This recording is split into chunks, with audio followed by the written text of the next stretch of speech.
My Dream of Heaven, Chapter 2, Part 1. O city of peace, in thy palaces fair, loved faces and forms we can see, and sweet voices float to us through the calm air that whisper, we're watching for thee. We walked on for some distance in silence, my heart wrestling with the thoughts of the new strange life, my eyes drinking in fresh beauty at every step. The houses, as we approached and passed them, seemed wondrously beautiful to me.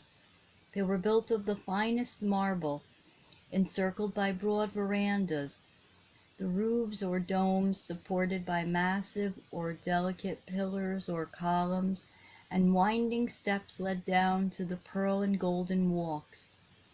The style of the architecture was unlike anything I had ever seen, and the flowers and vines that grew luxuriantly everywhere surpassed in beauty even those of my brightest dreams.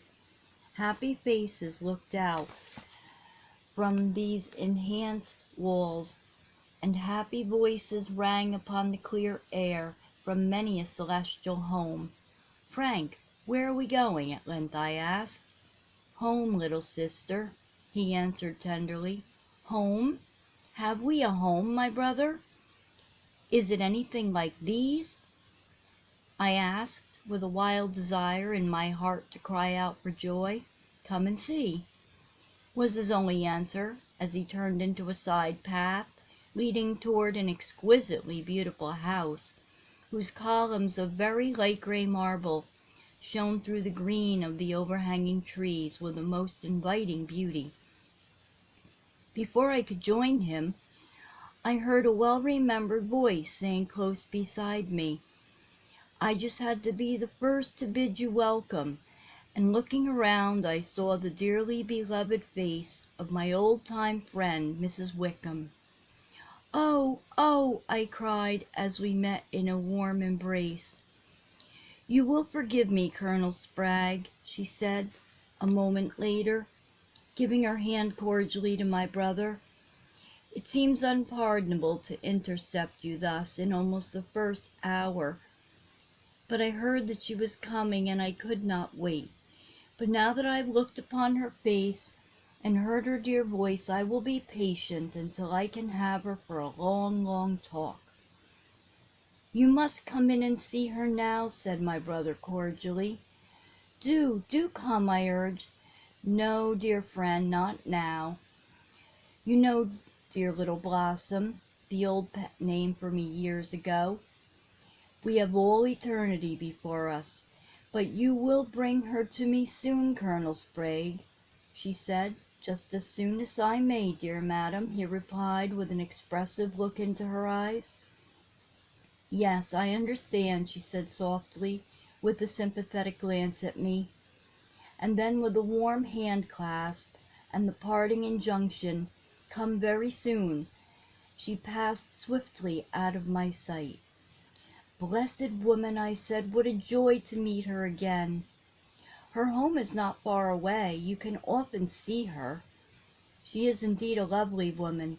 Now come, little sister, I long to give you welcome to our home," saying which he took my hand and led me up the low steps onto the broad veranda, with its beautiful inlaid floor of rare and costly marble, and its massive columns of gray, between which vines covered with rich glossy leaves of green were intermingled with flowers of exquisite color and delicate perfume hanging in heavy festoons. We paused a moment here that I might see the charming view presented on every side. "It is heavenly," I said.